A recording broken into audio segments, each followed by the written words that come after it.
Did you know there's a checkmate so rare many players go their entire chess careers without playing it?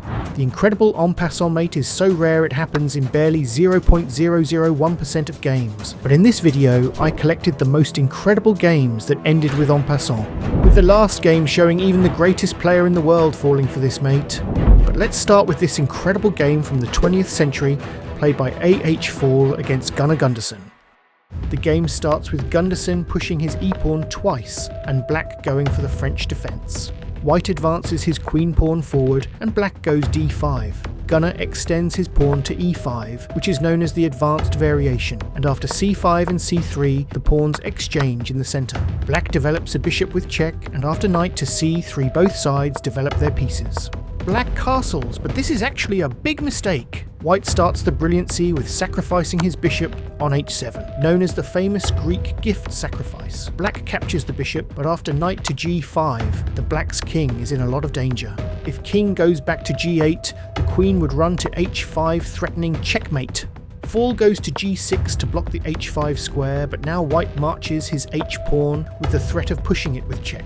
Faul now went into panic mode, giving away his knight with some unknown reason, but white didn't even bother taking the free piece. He puts his queen to g5, aligning it with black's king. You might think, why didn't black just fork white and win the rook? But actually the rook can't even be captured because of the beautiful checkmate that you will see in the moment. Black went f5 and thought he was fine, but after h5 check and king to h6, the beautiful finish arrives. Knight takes a 6, checking by the bishop, and after the only legal move, which is blocking with the pawn, white captures the pawn on g6, delivering the beautiful En Passant checkmate. But this second game is probably why you clicked on this video, as it features the greatest chess player of all time, Magnus Carlsen, the 5-time world champion facing off against Grandmaster Ludwig von Hammer from Norway playing as white. Hammer opens with pawn to e4, grabbing space in the centre, and Carlsen responds with g6, setting up a kingside fianchetto. Hammer quickly follows up with d4, taking full control of the centre, and Magnus plays e6, keeping things solid and flexible.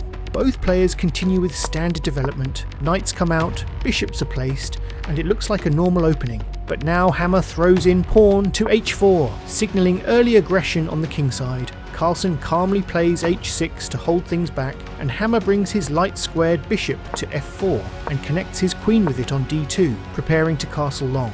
Carlsen pushes d5, striking at the centre. Hammer replies with e5, locking things down and shutting out black's dark squared bishop. But Carlsen looks for counterplay and plays c5. Hammer supports his centre with c3, and both sides continue developing. Here comes a surprise. Carlsen moves his king to f8 instead of castling, sensing danger on the kingside. Hammer opens the centre by taking on c5, and Carlsen responds with b6, a pawn sacrifice to activate his pieces for an attack. Hammer places his bishop on d3, and Magnus offers a trade with bishop to a6. Ludwig pushes his pawn to b4 with the idea of forking the knight and the bishop by b5, but this move weakens the possibility of long castle, as the king on this side of the board would be very weak. The world champion counterattacks in the centre with d4, and it looks like white is winning on the spot. However, things get sharp. Carlsen captures on c3, and Hammer can't really recapture. Because of knight to d5, Hammer puts his queen on e3, offering a trade, and Magnus drops his knight to d5. The queens are exchanged, but even though Magnus is forked, he has an attack on the bishop. After the trades occur, Carlsen takes on a 6 and he ends up a pawn up.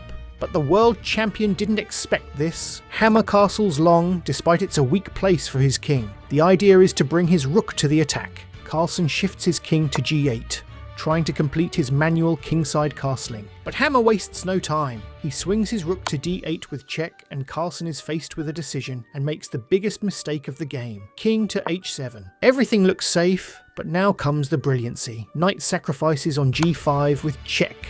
Carlsen captures as he has no other moves, but realises what genius idea he'd overlooked. Carlsen tries to plug the file with a knight on h5, but Hammer responds instantly.